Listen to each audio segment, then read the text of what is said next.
Greetings, Danminigun here. Today's video is a bit different as it is a direct response to one of Levelcap's videos. Before I get started, I absolutely have no interest in hating on Levelcap, so please do not consider this as a pedantic hate video. It's nothing of the sort, it's just my opinion on why Battlefield 1's gunplay is not casual in the slightest. In case you haven't watched Levelcap's video, I have linked it in his description below. I mean seriously guys, go watch it before watching this video, otherwise it's entirely pointless. Levelcap's video was about how Battlefield 1, or rather the Battlefield series in general, is becoming more casual.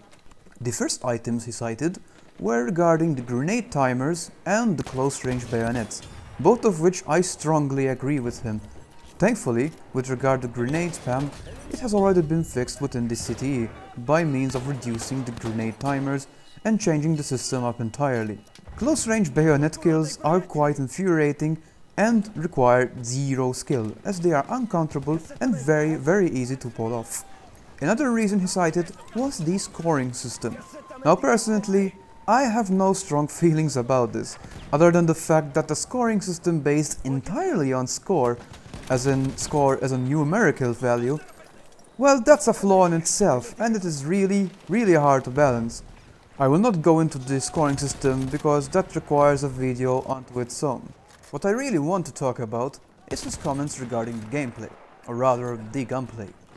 Now Levelcap's claim on BF1's gunplay is that it rewards little skill, as it is a rock, paper, scissors mechanic in which the effective range of a weapon is dictated by their spread. Now this is technically true. The effective range of weapons, for example the MP18, is significantly hampered by their spread mechanics. What I disagree with is that these random spread mechanics are, as such, random. Another YouTuber has explained this very clearly, and I will mention him in the description. He goes by the name Marbleduck. My take on this is that random spread is not actually random in the sense that it forces you to play within the weapon's effective range. Let's take the Hellriegel for example. For some reason, many of the community consider the Hellriegel as a god gun and overpowered. But really, it's only really effective beyond 30 meters.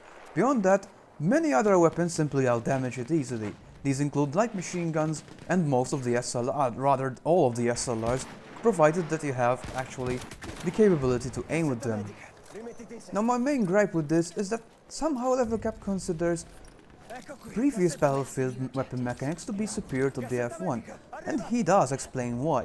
Unfortunately, I really do believe that he is flat out wrong. Let's take BF4 for example.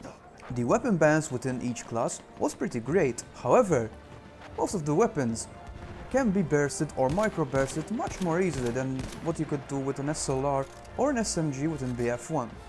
I'm leaving LMGs out of this because I'm not quite sold on their weapon mechanics. I don't consider them casual, they just focus much more on positioning than your average SLR or SMG. Now in theory, micro-bursting and bursting sounds like the epitome of skill.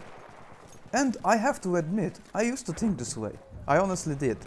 But really, what's really happening when you're playing, and this, I have noticed this when I went back to BF4 from BF1.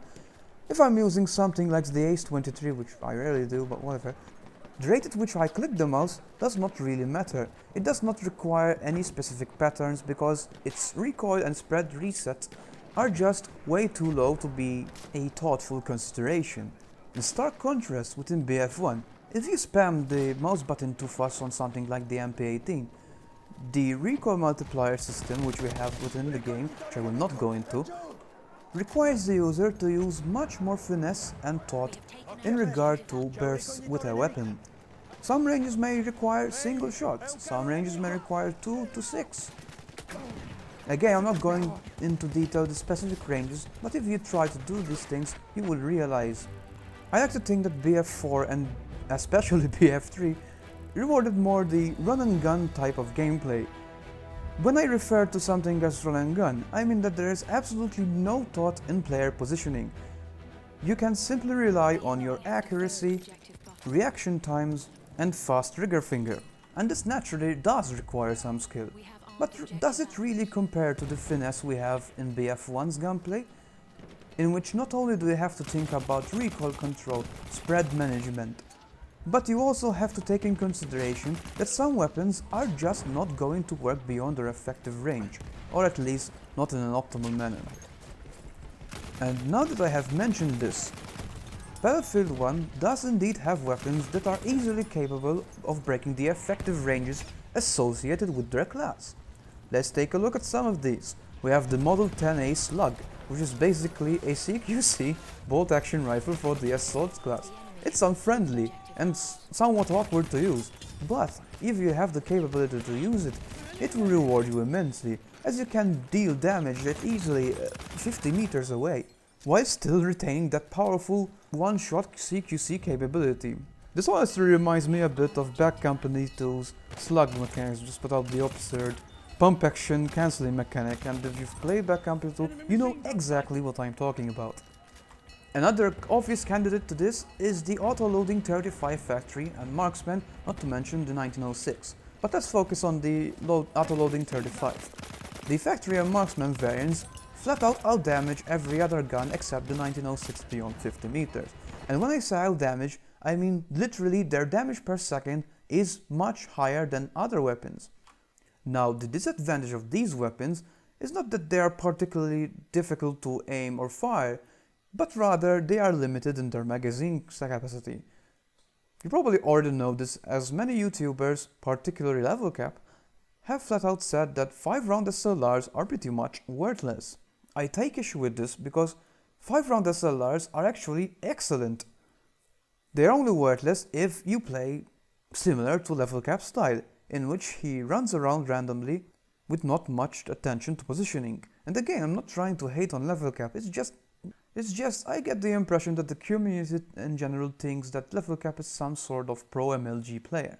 He's good, but he's not that good. And this comes down to his very poor positioning capabilities.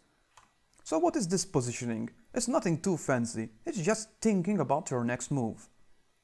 People like to think that Battlefield 1 is a super fast-paced game, with no room for strategic thought or careful gameplay. But this is simply not the case, especially not in BF1, in which strategic gameplay and positioning are at the forefront of the game balance.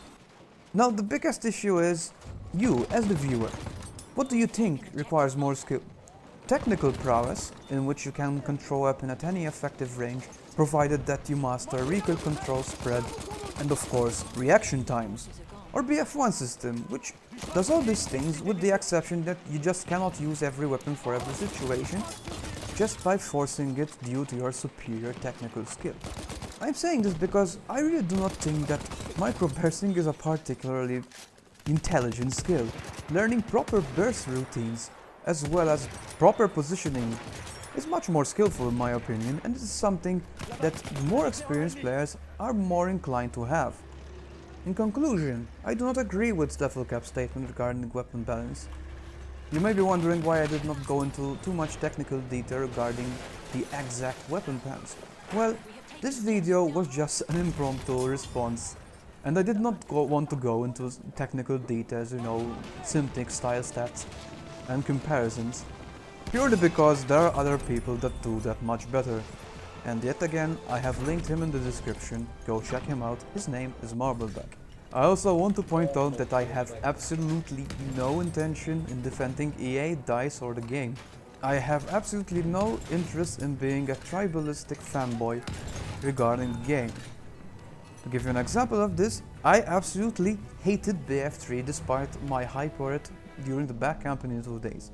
I thought its weapon balance was atrocious, I thought its map design was too choke pointy.